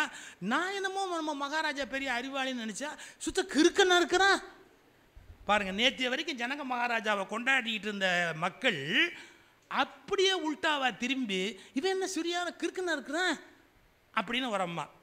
அடுத்த அம்மா அடித்த கமெண்ட்டு தான் அதை விட டாப்பு. அவனாவது குடும்பஸ்தன், அவனாவது சாதாரணமாக மனுஷ குடும்பத்தில் பிறந்தான். இந்த தாடியும் மீசையுமா ஒரு சாமியார் வந்திருக்கிறாரு, அந்த ஆளுக்கு ஒரு அறிவு இருக்க வேண்டாம்? வில்ல எடுத்து உள்ள வைடா மடையா. அருமையான மாப்பிள்ளை அருமையான பொண்ணு கல்யாணத்தை முடிக்காம குறுக்க கொண்டாந்து வில்ல வைக்கிறியே, உனக்கு அறிவு இருக்கா அப்படின்னு அந்த முனிவன் கேட்டிருக்கணுமா இல்லையா? அவனுக்கு எங்கே போச்சு அறிவு? அதாவது ராமனுடைய பேரழகை பார்த்த உடனே இவர் நம்ம நாட்டு மாப்பிள்ளையா வரணுன்ற நினைப்பில் அவங்க யாரை திட்டுறாங்க? ஜனக மகாராஜாவை திட்டுறாங்க, அந்த முனிவரை திட்டுறாங்க. பாட்டு இருக்கு பார்க்குறீங்களா? ஞானமுனிக்கு ஒரு நான் இல்லை என்றார், கோன் இவனுக்கொடியோ இல்லை என்றார்.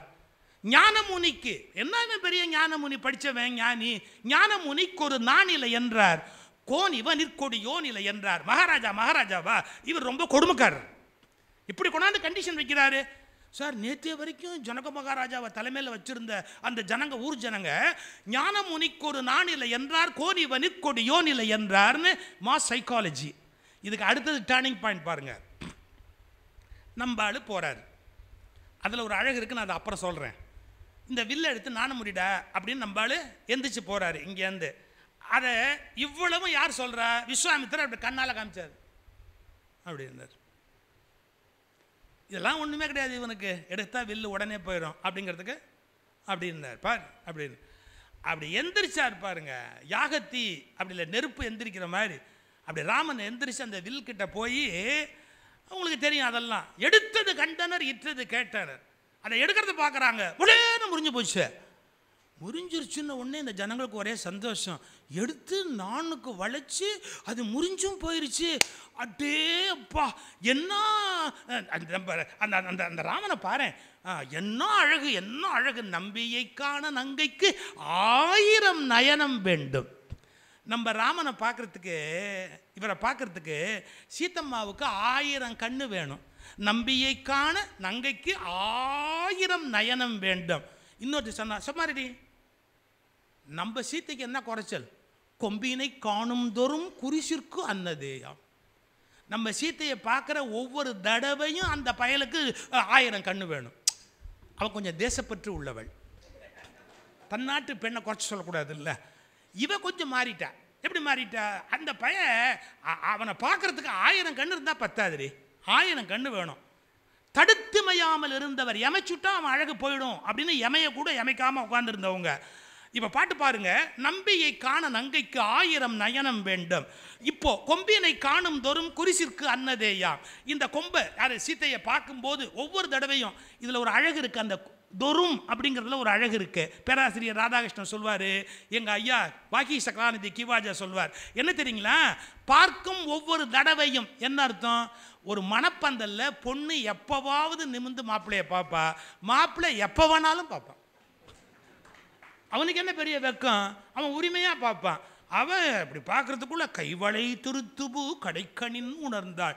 அவனை பார்க்கறதுக்கு 1000 வேலை பண்ண வேண்டியிருக்குது. அதனால அவள் பார்க்கறது எப்பாவது ஒரு தடவை, நம்ம எப்போ வேணாலும் பார்க்கலாம் இல்லையா? காணும் தொரும் குறிசிற்கு அன்னதேயா. இவங்க 2 பேரும் ராமரையும் சீத்தையும் பாராட்டுற போது ஒரு அம்மா சொன்னார், நிறுத்துங்கடி, சும்மா ராமனையும் சீத்தையும் பேசிக்கிட்டு. அவன் கூட ஒரு தம்பி வந்திருக்கிறானே, என்ன பர்சனாலிட்டி, என்ன பர்சனாலிட்டி. அதாவது ராமருக்கு 4 பேர் ரசிகர் மன்றம் வச்சா, லட்சுமணனுக்கு 2 பேர் வச்சுட்டேன். He is also beautiful. என்ன ஹவு பியூட்டிஃபுல் ஹீ இஸ். யார்? லக்ஷ்மணனை பற்றி. இதுக்கு ஒரு ஒரு ஒரு அனெக்டோட் சொல்லுவாங்க. அதாவது ஒரு மகாராஜா நாதஸ்வர கச்சேரி கேட்டாராம். அவருக்கு சங்கீதத்தில் பெரிய ஞானம் கிடையாது. ரொம்ப பிரமாதமாக இருந்த உடனே சன்மானம் கொடுக்கணுன்ன உடனே ஒரு 50,000 ரூபா கொண்டாட சொல்லி 50,000 ரூபாய் வாங்கி ஒத்து ஊதுனார் பாருங்க, அவர் கையில் கொடுத்தாராம். அப்புறம் நாதஸ்வரம் வாசிச்சு ஒரு 5,000 ரூபா கொண்டாடு, 5,000 ரூபா கொண்டாந்தானா, அதை வாங்கி நாதஸ்வர வித்வான் கையில் வச்சுக்கிறது. அப்படின்னு நாதஸ்வர வித்வானுக்கு கோவம் வந்துடுச்சு. என்னங்க நீங்கள், நான் பெரிய கலைஞன், எனக்கு நீங்கள் வெறும் 5,000 ரூபா கொடுத்துட்டீங்க, ஒத்து ஊதுறவனுக்கு 50,000 ரூபா கொடுக்குறீங்களே, சும்மா இருப்ப, நீ எடுத்துட்டு தான் ஊதுன. அவன் வச்சதை எடுக்காம ஊதுனானே. அப்போ 5-10 times 50,000. இந்த மகாராஜா கிட்ட நாதஸ்வரம் வாசிச்சா என்ன, வாசிக்கட்டி என்ன, அது ஒரு தனி அழகு சார். சார், ஒரு கலைஞனுக்குன்னு ஒரு பெருமிதம் இருக்கும் சார். அந்த பெருமிதத்தை நம்ம குறைவா நினைக்கக்கூடாது. இதே மாதிரி அங்கோஸ்திரம் போடுற இன்னொரு ஆள் யார் தெரியுமா? திருவாவூர் ராஜரத்னம் பிள்ளை. அவருக்கும் திமிரு ஜாஸ்திம்பாங்க, அவருக்கும் திமிரு ஜாஸ்திம்பாங்க.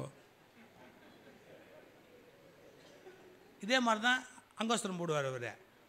இன்னொரு முக்கியமான விஷயம், அவருடைய டேட் ஆஃப் பர்த்தும் 27, என் டேட் ஆஃப் பர்த்தும் 27. இதோட போதும்னு நினைக்கிறேன், விட்டுருவோம் அதோட.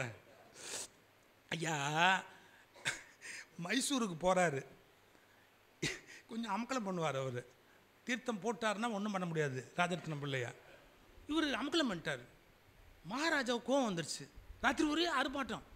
அவனை வெளியே போய் சொல்லு, என்ன இது கெஸ்ட் ஹவுஸில் உட்காந்து கலாட்டா பண்ணிகிட்டு இருக்கிறான், வெளியே போய் சொல்லு அப்படின்ட்டாரு.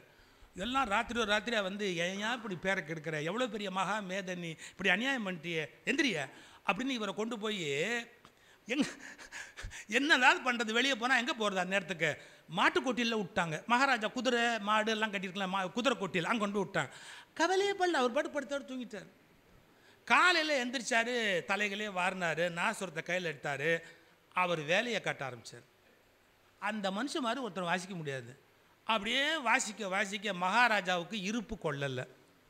சரி ஒழிஞ்சு போகுது, அவனை உள்ளே வந்து வாசிக்க சொல்லு. நம்பால் எங்கே வேலையை காட்டினான்னு தெரியுங்களா? அப்படி கேட்கணும்னா மகாராஜாவை இங்கே வர சொல்லு. நான் அவர் தர்பாருக்கு வர முடியாது, நம்ம தர்பாருக்கு அவர் வர சொல்லு. அவன் மகா ரசிகன் சங்கீதத்தில். ஒழிஞ்சு போகுதுன்னு தான் இதெல்லாம் பார்க்காம அங்கேருந்து வந்து உக்காந்து, இப்படி மாதிரி ஒரு வித்வான் கிடைக்க மாட்டான் இந்த உலகத்தில். அப்படி வாசிக்கிறார் 2.5 மணி நேரம் நாதஸ்வரம். அப்படியே மகாராஜா உருகி பார்த்தெல்லாம் முடிச்சுட்டு, சரி மரியாதை பண்ணணும்ல, அப்படியே உள்ளே போய் அமைச்சர்கிட்ட கூப்பிட்டு, திவானை கூப்பிட்டு, இந்த அவருக்கு பட்டு வேஷ்டி பணம் தங்கம் எல்லாம் வச்சு கொடு அப்படின்னு. மகாராஜா கொடுக்கல, அவர் கொண்டு வந்தார். கொண்டு வந்து ராஜரத்னம் பிள்ளைகிட்ட நீட்டினார் சன்மானத்தை. ஒத்து ஊதுனார் பாருங்க, அவரை காமிச்சு அவர்கிட்ட கொடு. ஏன் அப்படின்னா, ஏய் மகாராஜா கொடுத்தா தாண்டா நான் வாங்கலாம், நீ கொடுத்தா இவன் தாண்டா வாங்கலாம். அதுக்கு ஒரு ஸ்டேட்டஸ் இல்லை, ப்ரோட்டோக்கால் இல்லை. எனக்கு சன்மானம் கொடுக்குறதா இருந்தால் அவர் கொடுத்துருக்கணும், நீ கொண்டாந்து கொடுத்தா இவன் தாண்டா வாங்குவான்னார். இது என்ன அமங்கலம் பாருங்க. அதாவது ஒத்து ஊதுறவங்கன்னா நாம் என்னமோ குறைவாக சொல்லிடுறோம், அப்படி இல்லை. அவங்களுக்கு அந்த தம் கட்டி அதை நிற்கலைன்னா அதுக்கு ஒரே மரியாதை கிடைக்காது. இப்போ ராமனை ரசிக்கிறதுக்கு 4 பேர் இருந்தால் லட்சுமணனை ரசிப்பான் இல்லையா? இப்போ அந்த கச்சேரியை மனசில் வச்சுக்கிட்டு இப்போ இந்த பாட்டுக்கு வாங்க. நம்பியை காண நங்கைக்கு 1000 நயனம் வேண்டும், கொம்பினை காணும் தோறும் குறிசிற்கு மன்னதேயாம், தம்பியை காண்மின் என்றார். இந்த தம்பியை பாருங்க எவ்வளோ அருமையாக இருக்கிறார், தம்பியை காண்மின் என்றார். அப்புறம் அன்னதேயாம், இவரும் அப்படிப்பட்ட ஒரு சிறப்புக்கு உடையவர். கடைசி வார்த்தை தான் டாப்பு. என்ன இருந்தாலும் இந்த 2 பிள்ளைங்களையும் இந்த ஊருக்கு கொண்டு வந்தார் அந்த முனிவர் ரொம்ப பெரியவர். யார்? அறிவில்லைன்னு சொன்ன அம்மா இப்போ என்ன சொல்லுது? இருந்தாலும் அந்த முனிவர் ரொம்ப பெரியவர். இதான் சார் மாஸ் சைக்காலஜி. ஆதரித்தவர்கள் தொடர்ந்து ஆதரிப்பார்கள் என்று நம்ப முடியாது, எதிர்த்தவர்கள் தொடர்ந்து எதிர்ப்பார்கள் என்று நம்ப முடியாது. மக்கள் எப்போது வேண்டுமானாலும் மாறிக்கொண்டே இருப்பார்கள் என்பது மாஸ் சைக்காலஜி. எங்கால் பாருங்க, அதையும் ஒரு பிடிச்சி அதை ஒரு இடத்துல கண்டுபிடிச்சி அது சொன்னான். நான் சொன்னபடி இன்னும் ஒரே ஒரு செய்தியை சொல்லி நான் முடிச்சிடுறேன். இது இது இது ரொம்ப நுட்பமாக நீங்கள் கவனிக்க வேண்டிய இடம். சூர்பனகை நடக்கிறா. இது எல்லாருக்கும் அந்த பாட்டு தெரியும். அவள் எப்படி நடந்தான்னு ஒரு பாட்டு இருக்கு, உங்கள் எல்லாருக்குமே தெரியும். கம்பன் விழாவில் இதெல்லாம் பேசாதவங்களே கிடையாது. எப்படி நடந்தா? பஞ்சு ஒளிர் விஞ்சு குளிர் பல்லவம் அணுங்க. எனக்கு எங்கே ரொம்ப பிடிக்கும் தெரியுங்களா? பல்லவம் அணுங்க. அந்த அணுங்கல்ல ஒரு குலுக்கல் இருக்குன்னு அர்த்தம். அது நடந்து போயிட்டே இருக்கிறவ ஒரு வெட்டுறா, அதான் அணுங்க. அந்த குலுக்கல். பஞ்சு ஒளிர் விஞ்சு குளிர் பல்லவம் அணுங்க. இந்த அணுங்கிற சொல் உங்களுக்கு இப்போ கேட்குறது பழசா நமக்கு இல்லையான்னு நினைக்காதீங்க. யாழ்ப்பாணத்துக்கு போங்க, இன்னும் அவங்க சொல்லுவாங்க குழந்தை அணுங்குறான்பாங்க. இன்னும் ஈழத்தில் ஈரத்தமிழ் உயிரோடு இருக்கிறது. இருங்கள், பேசிவிட்டு போகலாம், கதைக்கிறீர்கள், உட்காரு, இருங்கள்பாங்க. இரு மலையாளத்தில் இரி. ஏன்னா இருத்தல் அப்படி இரு அப்படிங்கிற சொல்லுலேருந்து அது டெவலப் ஆகுது. வேறு சொல் இரு. எதுக்கு சொல்ல வரேன்? அதெல்லாம் பழைய தமிழ். பஞ்சியோடு விஞ்சு குளிர் பல்லவம் அணுங்க செஞ்சவிய கஞ்ச நிமிர் சீரடியளாகி அஞ்சலில மங்கையன அன்னமென மின்னும் வஞ்சியன நஞ்சமென. அது என்ன இஞ்சு? கொலுசு சத்தம். இது தெளிவாக தெரியணும்னா பாரதி ராஜா படம் பார்க்கணும். கொலுசு சவுண்டை பெர்ஃபெக்டாக கொண்டு வரவர். நீங்கள் கொலுசை இது மாதிரி ஒரு மார்பிள் தரையில் அப்படி தூக்கி போட்டிங்கன்னா அப்படி தேய்ச்சிக்கிட்டு அந்தாண்ட போகும் இல்லைங்களா? அதுக்கு ஸ்பெஷல் எஃபெக்ட் இளையராஜா கொடுப்பாரு. இப்போ நான் தான் பாரதி ராஜா, நான் தான் இளையராஜா, எல்லாம் நானே தான் கொடுக்கணும். ஆனால் எனக்கு ஒன்றும் கவலை இல்லை, கம்பன் தானே என் மாஸ்டர், அவன் தான் எல்லாமே கொடுத்துருக்குறானே. பஞ்சி ஒளிர் விஞ்சு குளிர் அந்த கொலுசு சத்தம். பல்லவம் அணுங்க செஞ்சவிய கஞ்ச நிமிர் சீரடியளாகி அஞ்சொலில மங்கையன அன்னமென மின்னும் வஞ்சியன நஞ்சமென வஞ்ச மகள் வந்தாள். இப்போ பாட்டோட ஒலியை பார்த்தீங்களா? சந்த குழிப்பு பாருங்க, நடக்கி ஒரு ஒலி, சந்த குழிப்பு கம்பன் கொடுத்துருக்கிறாரு. சீதை கல்யாண மண்டபத்துக்கு நடந்து வரா, அதுக்கு ஒரு சந்த குழிப்பு போடணும்ல, இதையே போட்டாரு. பொன்னி நொழி பூவின் வெறி சாந்து பொதி சீதம் மன்னவ இருந்த மணி மண்டபம் அடைந்தாள் அன்னமும் அரம்ப எருமாற முழுதும் நாண. எல்லாம் அதே சந்தம், சந்த குழிப்பு. இது என்ன சார்? ஒரு ஹீரோயினுக்கு கொடுக்குற அதே ட்ரெஸ்ஸு வில்லிக்கு கொடுக்கலாமா சார்? நம்ம பாஷையில் பேசுவோம். ஒரு வில்லனுக்கு கொடுக்குற இம்பார்ட்டன்ஸு அவன் போடுற அதே மாதிரி ட்ரெஸ்ஸை ஹீரோவுக்கு போடுவாங்களா சார்? கொன்னே போட்டுருவாங்க சினிமாலெல்லாம். நீங்கள் வில்லனுக்கு மேக்கப்பு போடுற மாதிரி ஹீரோவுக்கு போடக்கூடாது. வில்லன் வில்லிக்கு கொடுக்குற ட்ரெஸ் இருக்குல்ல, அதை ஹீரோயினுக்கு போட முடியாது. ஹீரோயின் ஸ்டேட்டஸ் கூட அதே மாதிரி ட்ரெஸ்ஸே போடக்கூடாதுங்கிறது சினிமா தியரி. இப்போ ஒலி சந்தம் சீத்தைக்கும் அதே தான் நடக்கிற போது, சூர்பனகைக்கும் அதே தான். இதை எப்படி நீங்கள் வித்தியாசம் காணுவீங்க? ஒரு சிறந்த விமர்சகர் கு அழகிர்சாமின்னு ஒருத்தர் இருந்தார், ரொம்ப பெரிய மனிதர். அவர் விமர்சனம் எழுதுறாரு, 2 நடைக்கும் ஒரே சந்த முறையை கம்பன் பின்பற்றுகிறான், என்றாலும் ஒரு வித்தியாசம் இருக்கிறது. சார் 2 வரியில் அந்த மனுஷன் கொன்னே போட்டான் சார். யாரு? அழகிர்சாமி. 2 வரியில் கொன்னே போட்டார் சார். என்ன அர்த்தம் பாருங்க. இப்போ அந்த வார்த்தையை நீங்கள் கூர்ந்து கவனிக்கணும். சீதை நடந்தாள், அழகாக இருந்தது. சூர்பனகை அழகாக நடந்தாள். என்ன வித்தியாசம்? சீதை நடந்தாள், அழகாக இருந்தது. சூர்பனகை அழகாக நடந்தாள். இரண்டும் ஒன்று என்பதால் ஒரு கோணத்தில் அதே ஒலிக்குறிப்பை கம்பன் பயன்படுத்தினார். ஆனால் இரண்டுக்கும் வேறுபாடு இருக்கிறது. சீதை நடந்தாள், அழகாக இருந்தது. சூர்பனகையோ அழகாக நடந்தாள். என்ன வித்தியாசம்? வீட்டில் பாட்டி சமைக்கும், உப்பு எவ்வளோ போட்டேன், அது என்ன இத்தனை போட்டிருப்பேன். புளி எவ்வளோ, அது இத்தனை உருண்டை எடுத்தால் போச்சு. கொத்தமல்லி எவ்வளோ போட்டிருப்பேன், அது ஒரு கொத்தமல்லியை போட்டால் சார், எல்லாம் இதுலேயே காட்டுறோம். இதை நம்பி நீங்கள் போட்டிங்கன்னா ரசமாக இருக்காது. அது கையில் இப்படி காட்டும். 2 மிளகா போட்டுக்கோன்னு, 2 மிளகா போட்டிங்கன்னா என்ன வருது உங்களுக்கா? அது இப்படி இப்படி சொல்லும் பாட்டி. இந்த புக் எக்ஸிபிஷனில் அதிகமாக விற்கிற புக்கே சமைத்துப்பார் தான் சார். ஏன்னா இப்போ பல பெண்களுக்கு அது மறந்தே போயிடுச்சு. அன்றைக்கி ஒரு நீலகண்டன் ஒரு பேச்சாளர் அழகாக சொன்னான் சார். பையன் சும்மா சொல்லக்கூடாது. முன்னெல்லாம் பிள்ளைங்க அழுதுதுன்னா அம்மா சொல்லுவாங்களாம், வெந்துரும்பா சாப்பாடு வெந்துரும்பான். இப்போ அப்படி கிடையாது, வந்துரும்பாம்பான். ஏன்னா ஆர்டர் பண்ணியிருக்கு வெளியிலேருந்து இல்லை, வந்துரும்பாம்பாங்க. அப்போல்லாம் வெந்துரும்பான்னு. பாட்டி சமைக்கிற போது எல்லாம் கையில் வெந்து இவ்வளோ உப்பு எடுத்து போடு, இது என்ன பெருசாக பார்த்துக்கிட்டு இருக்கிற, பாட்டி எவ்வளோ நேரம் கொதிக்க விடணும் அப்படின்னு கேட்டால், அதை மூக்கு சொல்லாதா, அது கொதிச்சுதா கொதிக்கலையான்னு மூக்கு சொல்லாதா அப்படிம்பாங்க. அந்த வாசனை கரெக்டாக பார்த்து அப்படியே இறக்கிடுவாங்க. இப்போ நம்ம புஸ்தகத்தில் 10 நிமிஷம்னு போட்டிருப்பான். நம்ம கேஸு பர்னர் திகுன்னு எரிஞ்சு 10 நிமிஷம் விட்டா அது எப்படி இருக்கும்? பாயசம் அவ்வளோதான், அது கேக்காக மாறிடும். 10 நிமிஷம் 5 நிமிஷம் 2 மில்லிகிராம் உப்பு போடு, இதெல்லாம் சாத்தியமா என்ன?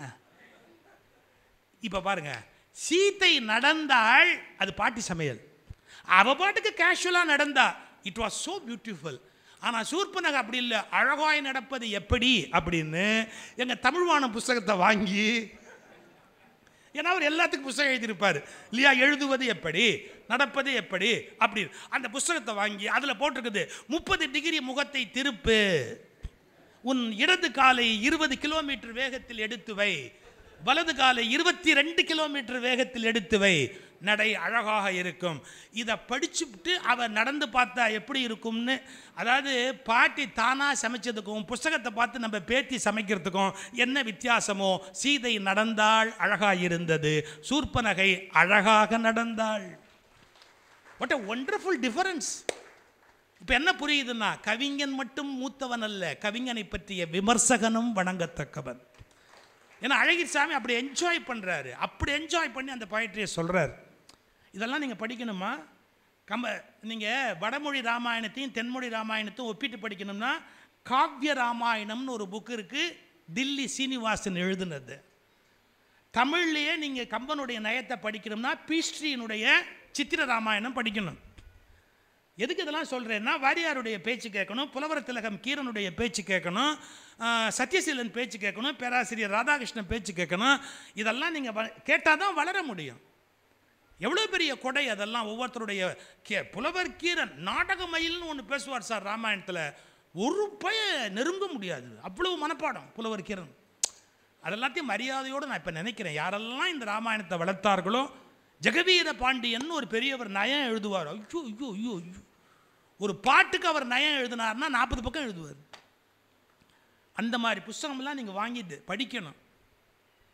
இவ்வளவும் படிச்சுட்டு தான் நான் படிக்காதவன்னு பேர் வாங்குறேன். அதனால என்ன, ஒரு பக்கம் இருக்கட்டும், நான் நிறைய சொல்லிக்கிட்டே போவேன்.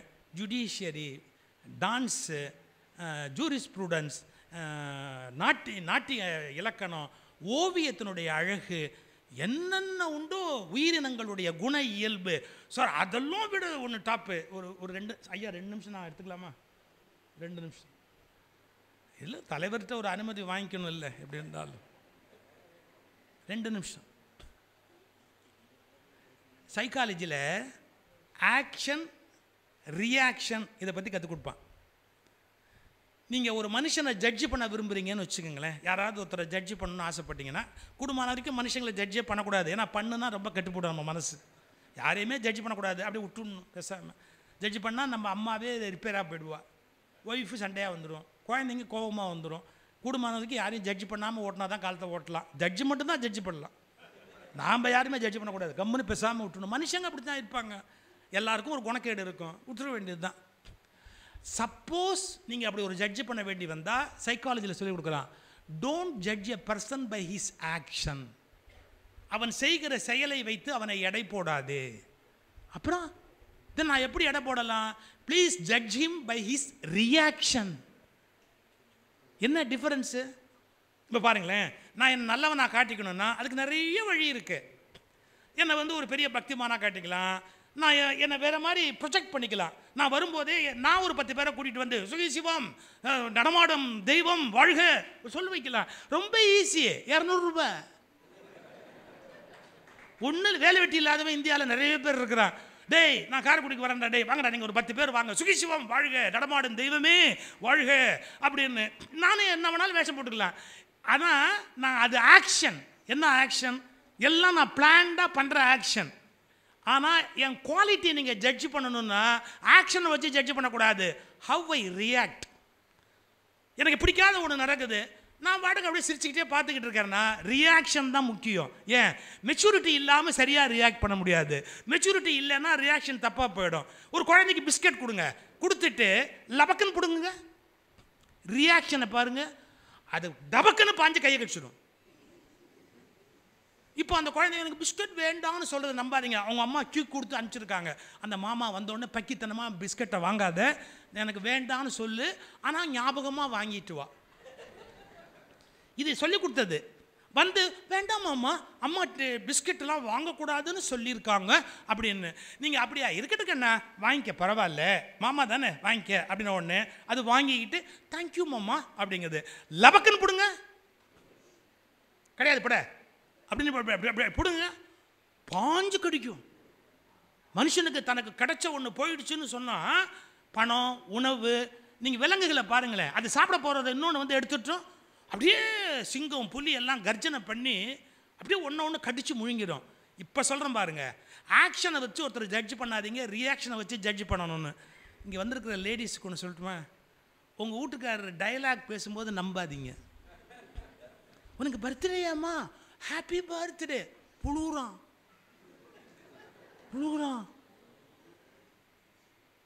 கோபத்தில் பேசுவான் பார்த்தீங்களா? உங்கள் அப்பனை சொல்லணும்டி. ஒன்று சொல்லி என்னடி பிரயோஜனம்? உங்கள் அப்பனை சொல்லணும். உங்கள் அம்மா வளர்த்துருக்கா பார், எப்படி வளர்த்துருக்கா பார். இன்றைக்கி சொல்கிறேன் கேட்டுக்கோ, என்னை தவிர வேறு எந்த இழிச்ச வாயினும் உன்னோட இருக்க மாட்டான். நீ எப்படிப்பட்டவங்கிறது எனக்கு தான் தெரியும். இதெல்லாம் எப்போ பேசுனது? கோபத்தில். நல்லா தெரிஞ்சுக்கோங்க, ஒரு 5 நிமிஷம் ஆன உடனே அவனுக்கு விழிப்பு வந்துடும். இதே ரீதிக்கு போனால் காலம்பரை இட்லி கிடைக்காது. அப்புறம் ஒரு வாரம் அவள் ஸ்ட்ரைக் பண்ணிட்டா நம்ம நிலைமை வீணாக போயிடும். டக்குன்னு வந்து உடனே சமாதான உடன்படிக்கை கையெழுத்துடுவான். எப்படின்னா, இந்த இதை பெருசாக எடுத்துக்கிட்டியா, நான் சும்மா ஒரு கோவத்தில் சொன்னேன், உங்கள் அப்பா எவ்வளோ நல்ல மனுஷன்னு எனக்கு தெரியாதா, நீ இதெல்லாம் ஒரு மனசில் ஒன்றும் பெருசாக எடுத்துக்காத, வேறு நான் என்னைக்காவது ஒன்று திட்டிருக்கிறேன்னா, இது என்னமோ கோபத்தில் வந்ததுன்னா, இப்போ சொல்லிட்டு போகிறேன், கோபத்தில் வந்தது தான் சத்தியம். ஏதோ என்னால் முடிஞ்ச உபகாரம் காரைக்குடிக்கு பண்ணிட்டேன். இனிமேல் பல வீட்டில் எங்கள் பிரச்சனை ஆரம்பமாகிடும். அமைதியாக பேசுகிறது எதிர்நீச்சல் எபிசோடில் 296வது எபிசோடு. எது? ஐ எம் வெரி சாரிடா டியர், நான் உன்னை திட்டிருக்க கூடாதுடா, நீ தவறியா ஹோட்டலுக்கு போகலாமா? புழுகுறான். இப்போ உங்களை சமாதானம் பண்ணுறதுக்கு ஹோட்டலில் கூட்டிகிட்டு போய் கொத்து பரோட்டா வாங்கி கொடுக்க போகிறான். கோவத்தில் கொத்து பரோட்டா போட்டான் பார்த்தீங்களா? அதான் உண்மை. நான் எனக்கு உண்மை பேசி பழக்கம், உடைச்சிட்டேன். நீங்கள் நிதானத்தில் நீங்கள் பிளான் பண்ணி பேசுகிற டயலாக்கு பாருங்கள், தட் இஸ் கால்டு ஆக்ஷன். திடீர்னு நீங்கள் பிஹேவ் பண்ணுறீங்கல்ல, தட் இஸ் ரியாக்ஷன். நான் போகிறேன், உலகமே சமாதானத்தை விரும்புகிறேன்ற போது யாரோ ஒரு பையன் என் காலை மிதிக்கிறான், நாசமாக போகிறவனேன்னா முடிஞ்சு போச்சு. அப்புறம் நான் என்ன பகவான் புத்தரை? என் காலை மிதித்த பையனை போய் தம்பி கண்ணா தள்ளி போடா, மிதிக்காதடா கண்ணு. அது ரியாக்ஷன். நான் கரெக்டாக இருந்தால் தான். இன்றைக்கி தெரிஞ்சுக்கோங்க, ரியாக்ஷனில் யார் ஞானியாக நடந்துக்கிறானோ அவன் தான் உண்மையானவன். டபக்குன்னு மைக்கை பிடிங்கி போட்டு நான் என்னால் ஆனதை பார்க்குறேன் அப்படின்னா ரியாக்ஷன். அப்போ சொல்லுங்களேன், கேளுங்களேன். அவன் பாட்டு கூட நான் கேட்காத கேள்விலாம் கேட்குறான். Next question. That shows your maturity. So ஆக்ஷனை வச்சு ஜட்ஜ் பண்ணக்கூடாது, ரியாக்ஷனை வச்சு ஜட்ஜ் பண்ணணும். இதுதான் பியூர் சைக்காலஜி. எங்கள் கம்பெனி அதை கற்று வச்சுருக்காங்க சார். எப்படி? ராமர் நல்லவரா கெட்டவரான்னா, ஆட்சியை கைகேயி கொடுத்துட்டு, ஆட்சியை தசரதர் கொடுத்துட்டு கைகேயி பிடுங்கின போது அவன் ரியாக்ஷன் எப்படி இருந்தது? சுத்திரத்தின் அலர்ந்த செந்தாமரை தன்னை ஒத்திருக்கும் முகம்னு சொன்னா. If you want to judge Rama, judge him by his reaction. அவர் ரியாக்ஷன் அவனை ஞானி என்று புரிய வைக்கிறது. பதவியை எடுக்கும்போது அப்போ சிரிச்சுக்கிட்டே இருக்கிறான், நான் போயிட்டு வரேன், நான் உலகத்துக்கு விட்டு நான் காட்டுக்கு போயிட்டு வரேன் அப்படின்னு அந்த ரியாக்ஷனில் கூட அவ்வளோ மென்மையாக இருக்கான் இல்லையா? ஸோ சைக்காலஜி தெரியும், சயின்ஸ் தெரியும், ஏறு உழுவது பற்றி தெரியும், இன்ஸ்ட்ருமெண்ட்டை பற்றி தெரியும், வீணையை பற்றி தெரியும். இப்படி எல்லாம் தெரிந்த கம்பன் ஒரு மாபெரும் பல்கலைக்கழகம். அந்த பல்கலைக்கழகத்துக்கு ஆண்டுதோறும் விழா நடத்துகிற ஒவ்வொரு பெரியவர்களுடைய நல்ல உள்ளங்களையும் நான் இந்நேரத்தில் வணங்கி மகிழ்கிறேன்.